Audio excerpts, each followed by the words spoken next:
En un pueblo olvidado de la región de Andalucía, España, la única fotografía tomada por una familia guardaba las semillas de una pesadilla que nadie podría imaginar. Era la primavera de 1891 cuando el fotógrafo itinerante don Arturo Bastida llegó al pequeño pueblo de Carmona, en las afueras de Sevilla. La familia Alcántara acudió emocionada a su estudio. Esta sería la primera y última fotografía que la familia se tomaría junta. Vicente Alcántara, de 42 años, se encontraba frente a la cámara con su imponente presencia y mirada penetrante. A su lado, su esposa Remedios, de 35 años, con ojos cansados y tristes. Y sus hijos, Ann Catalina, de 14 años, con su vestido oscuro de cuello de encaje blanco, justo al lado de su padre, Vicente, posando su pequeña mano sobre su hombro con una sensación de malestar que aún no comprendía del todo. A su lado, Beatriz, de 10 años, con una postura tranquila y silenciosa. Dolores, de 9 años, que parecía un poco tímida. Lucía, de 7 años, la más pequeña de las niñas, aún con miradas inocentes. Y el más pequeño, Rafael, de 6 años, el único hijo varón de la familia, intentando posar con seriedad. Era el retrato de una familia perfecta, respetable, devota, acomodada. Nadie podía saber que esta fotografía sería, apenas 3 años después, el testimonio del inicio de un infierno. Nadie sabía que este único cuadro sería la única prueba de un charco de sangre, un cadáver enterrado y un secreto que nunca se contaría. Cuando Catalina cumpliera 17 años. En 1894, Catalina apenas había cumplido 17 años. Ya era una mujer, pero aún era una prisionera viviendo en la casa de su padre, bajo sus reglas. Mucho había cambiado desde el día en que se tomó esa fotografía. El cuerpo de Catalina había cambiado. Ya no era una niña, y el interés de Vicente también había cambiado, volviéndose más intenso, más insistente, más aterrador. Vicente, desde fuera, era el perfecto padre de familia, propietario de tierras, asistente a la iglesia cada domingo, un hombre respetado por todos en el pueblo. Pero ningún vecino que mirara esa fotografía podría ver el verdadero rostro de ese padre amoroso. Había comenzado cuando Catalina tenía 6 años. Al principio eran caricias, inocentes, abrazos demasiado largos, insistencia excesiva en ayudar durante el baño. «Papá te quiere mucho», decía, mientras deslizaba sus manos por el cuerpo de su hija. «Este es nuestro pequeño secreto». Catalina a esa edad no podía entender que eso estaba mal. Pensaba que todos los padres trataban así a sus hijas. Pero ese sentimiento de incomodidad nunca se fue. Esas extrañas náuseas, ese impulso de huir. Con el paso de los años, Vicente se volvió más audaz, porque Catalina no hablaba, porque nadie preguntaba, porque la pequeña niña sufría en silencio, pensando que esto era normal. Vicente era más que un monstruo narcisista. Era un depredador que había convertido a sus propios hijos en presas, alimentándose del placer que le daba el poder y el control. No había arrepentimiento en sus ojos, porque en su mente lo que hacía era un derecho de padre. «Yo traje a estos niños al mundo», pensaba, «son míos». «Son míos», Remedios lo sabía. Quizás al principio se mintió a sí misma. Quizás trató de ignorarlo. Pero una madre siempre sabe. Había notado la forma en que Vicente miraba a Catalina. Había visto cómo insistía en bañarla, incluso cuando la niña ya tenía 10, 11, 12 años. Había observado cómo Catalina se tensaba cerca de Vicente, cómo se encogía, cómo se silenciaba. Una noche, cuando Catalina tenía 13 años, reunió coraje. Confrontó a Vicente, temblando. «Eres demasiado cercano con nuestra hija», dijo, buscando las palabras con dificultad. «La gente podría malinterpretarlo. Tú también». La bofetada de Vicente fue tan fuerte que el labio de Remedios se partió. Luego vinieron los puñetazos, las patadas. Mientras la mujer se retorcía en el suelo, Vicente le gritó: «¿Cómo te atreves? Soy su padre, la estoy educando, criando. ¿Qué está pensando tu sucia mente?». Remedios no pudo levantarse de la cama durante 3 días, con 2 costillas rotas y llena de moretones. A los vecinos les dijo: «Me caí por las escaleras». Un mes después, Volvió a intentarlo. Esta vez, planeó huir con su familia. Reunió a los niños a medianoche. Pero antes de que pudieran salir, Vicente apareció en la puerta, borracho y furioso. Envió a los niños de vuelta a sus habitaciones. Golpeó a Remedios durante horas. La familia de Remedios la devolvió a la casa de Vicente al día siguiente. El voto matrimonial es sagrado, dijeron sus hermanos. Debes obedecer a tu esposo. Tal vez tú lo provocas. Tal vez deberías ser mejor esposa. Desde ese día, Remedios se rompió. Algo dentro de ella murió. Ya no luchaba, solo trataba de sobrevivir. Pero la culpa más profunda era esta. Anne sabía que Vicente ya no solo era demasiado cercano con Catalina, sino que había comenzado con Beatriz, de 10 años también. Veía a su pequeña hija huir de su padre. Pero, ¿qué podía hacer Remedios? Si volvía a enfrentar a su esposo, esta vez, tal vez, la mataría. O le quitaría a los niños, o los echaría a todos a la calle. ¿Qué podía hacer sin dinero, sin educación, sola, con 5 hijos? Por eso, se quedó en silencio, y cada día que permanecía callada, su alma moría un poco más. En el verano de 1894, cuando Catalina cumplió 17 años, un día en la cocina le dijo algo muy casual a su madre, a Ignacio, el herrero del pueblo vecino: «Quiere casarse conmigo». El corazón de Remedios se detuvo. Ignacio Serrano, de 23 años, trabajador, un buen joven, pero Catalina no parecía amarlo. Solo hablaba de él con una extraña desesperación. «¿Quieres casarte?», preguntó Remedios, mirando atentamente el rostro de su hija. Catalina fijó sus ojos en su madre, y en ese momento, Remedios nunca olvidaría el dolor que vio en el alma de su hija. «Quiero irme de aquí, mamá», dijo en voz baja. «Solo quiero irme». En ese momento, Remedios lo entendió todo. Su hija estaba huyendo de Vicente, y Remedios la ayudaría. Si no pudo salvarla, al menos la sacaría de allí. Pero entonces otro pensamiento vino a su mente, un pensamiento helado y sofocante en sí. Catalina se iba. ¿Quién sería el objetivo de Vicente? ¿Beatriz, de 10 años? ¿Dolores, de 9 años? ¿La pequeña Lucía, de 7 años? Catalina, como si leyera los pensamientos de su madre, susurró: «Protégelas. Mamá, por favor, no puedo irme, pero sé que también veo a Beatriz. Veo cómo la mira, por favor». Las dos mujeres se abrazaron y lloraron, en silencio, desesperadamente. Vicente se volvió loco cuando supo que Catalina quería casarse. «No», gritó, «es demasiado joven. Aún no está lista». Pero Remedios, por primera vez en su vida, realmente resistió. En cada discusión, en cada pelea, no dio un paso atrás. Vicente la golpeó una y otra vez, pero Remedios cada vez se levantaba y decía: «Esta niña se casará». Finalmente, Vicente no tuvo otra opción, porque en el pueblo habían comenzado los chismes.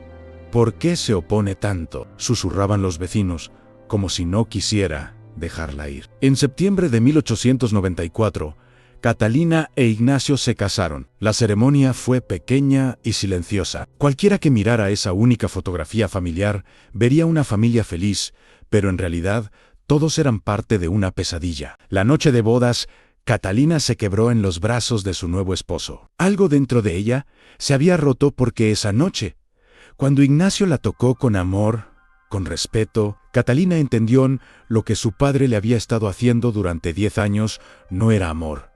Sus caricias no eran normales. Era normal. Había sido abusada. Cuando era niña, cuando era vulnerable, cuando nadie la protegía. Diciembre de 1894, Catalina, en su tercer mes de matrimonio, visitó la casa de su padre. Hacía un frío helado, estaba nevando. Entró sin avisar. La casa estaba extrañamente silenciosa. Entonces escuchó un grito del piso de arriba, luego llanto. Corrió por las escaleras. La puerta de la habitación de sus hermanas estaba entreabierta. La escena que vio adentro la perseguiría por el resto de su vida. Beatriz, de 10 años, en la esquina, su vestido rasgado, su cara empapada de lágrimas. Vicente estaba allí, ajustándose los pantalones. El grito de Catalina sacudió la casa. Remedios corrió desde la cocina. En su mano llevaba un gran cuchillo de cocina. Había escuchado los sonidos mientras cortaba verduras. Cuando Vicente se volvió hacia ella, Remedios no vio ningún remordimiento en su rostro, no vio vergüenza, solo vio ira, la ira de ser atrapado. «Remedios», dijo Vicente con voz amenazante, «baja ese cuchillo y ve a tu habitación». Pero todo lo que había estado acumulándose dentro de Remedios durante años explotó en ese momento. Lo que le había hecho a Catalina, lo que le había hecho a Beatriz, lo que probablemente haría a sus otras hijas. Cada día que se quedó callada, cada señal que ignoró, cada mentira que se dijo a sí misma, «no», dijo, su voz temblaba, pero era firme, «nunca más». Vicente se movió hacia ella, levantó su puño. Iba a golpearla de nuevo, a silenciarla de nuevo, pero esta vez Remedios estaba lista. Cuando el cuchillo se hundió en el pecho de Vicente, el hombre tambaleó en shock. Su sangre brotó, tiñendo su camisa de rojo. Cayó al suelo. En sus ojos aún había ira, había shock, pero no había arrepentimiento. Hasta su último aliento, no sintió ningún arrepentimiento. Vicente estaba muerto. Remedios, Catalina y Beatriz se miraron con horror. En la España de 1894, no creerían a una mujer que mató a su esposo. Si decían él estaba abusando de sus hijas, dirían el respetable don Vicente. Imposible. Remedios sería ahorcada. Sus hijas serían enviadas a un orfanato. La familia sería destruida. Remedios susurró temblando en envíen a Rafael, Dolores y Lucía con los vecinos.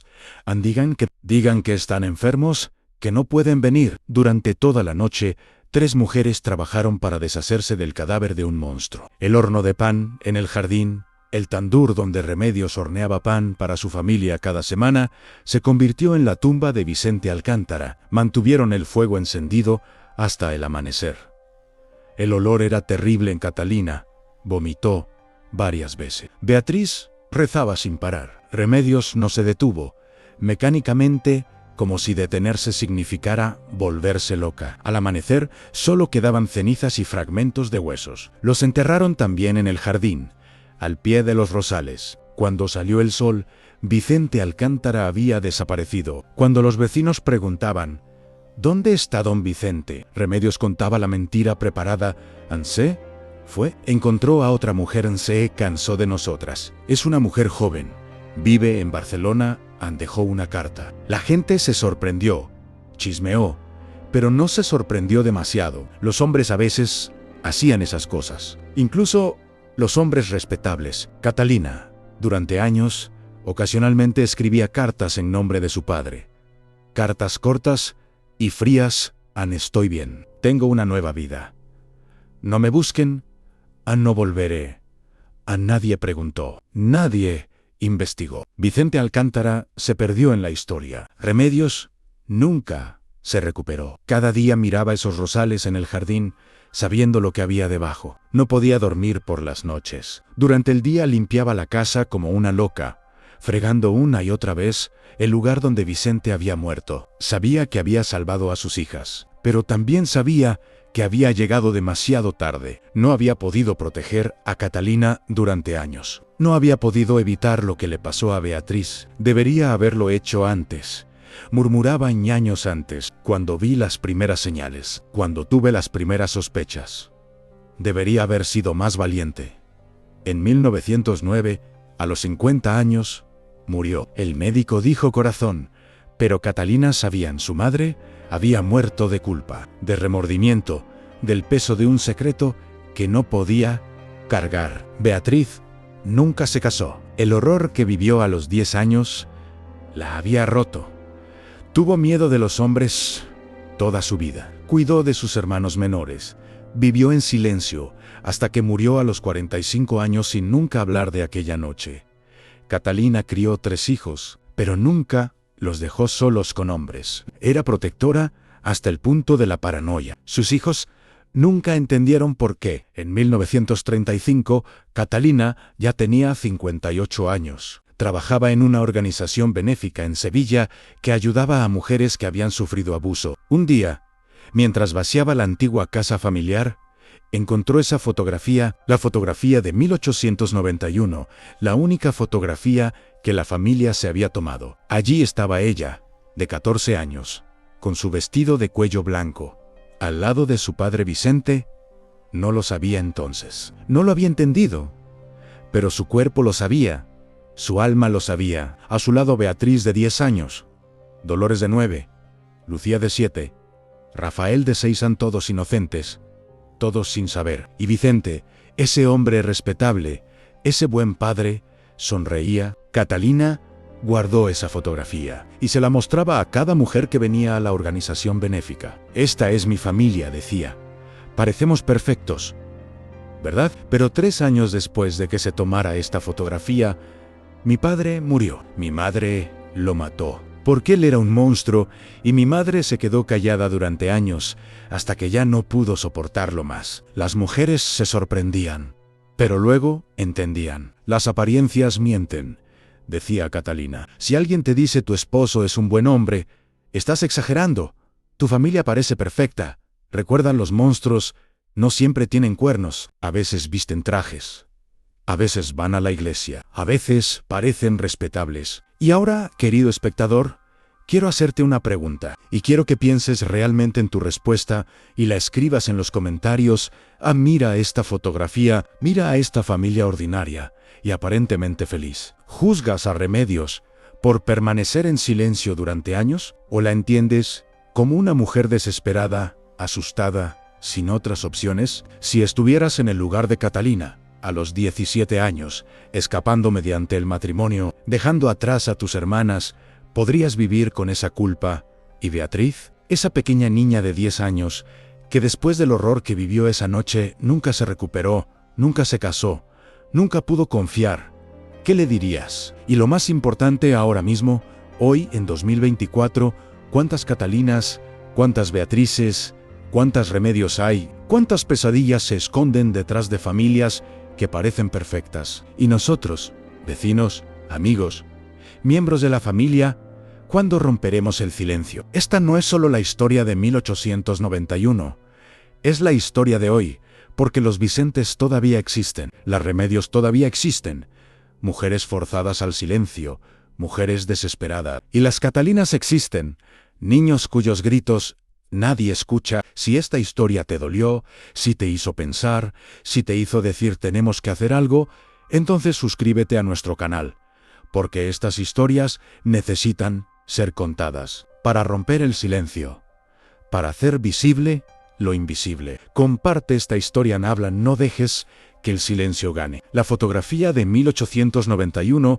de la familia Alcántara, esa única fotografía familiar, sigue siendo hoy un recordatorio. Detrás de todo lo que parece perfecto puede esconderse el horror. Y a veces, la única justicia es la justicia que las víctimas toman con sus manos temblorosas. Te espero en los comentarios. ¿Qué piensas tú? ¿Es Remedios una heroína o una culpable? ¿Se salvó Catalina o simplemente huyó? ¿Y tú? Si hubieras sido vecino de esta familia, ¿habrías notado algo? No olvides suscribirte, porque estas historias oscuras de la historia, estos gritos olvidados, debemos sacarlos a la luz juntos.